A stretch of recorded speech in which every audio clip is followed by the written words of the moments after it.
Operation trace లో ఏలూరు జిల్లా police యంత్రాంగం కీలక విజయం సాధించారు. 6 ఏళ్ల క్రితం కనిపించకుండా పోయిన 2 చిన్నారులను తెలంగాణ రాష్ట్రం వరంగల్లో గుర్తించి వారిని తల్లిదండ్రులకు అప్పగించారు.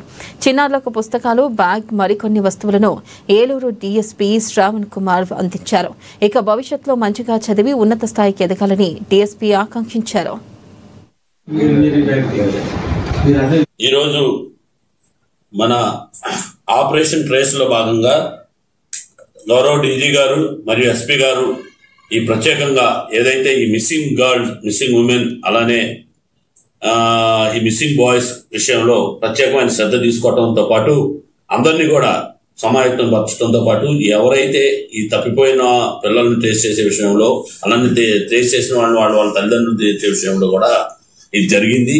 ముఖ్యంగా ఏంటంటే 2019లో మన ఏలూరు రూరల్ పోలీస్ స్టేషన్ లో ఇలా మేము పై అధికారులు ఇచ్చిన ఆదేశాల ప్రకారం మేము చెక్ చేస్తుండగా ఈ రకమైనటువంటి ట్రేస్ కావాల్సినటువంటి లిస్ట్ తీసాం. దాంట్లో చూస్తే ఒక ఉమెన్ వాళ్ళిద్దరు పిల్లలు తీసుకుని 2019 నుంచి కూడా కనపడటం లేదనే దాని మీద తీసుకోవడంతో పాటు ఒక ప్రత్యేకంగా ఒక టీం తయారు చేసేసి దీని మీద దర్యాప్తు చేయడం జరిగింది.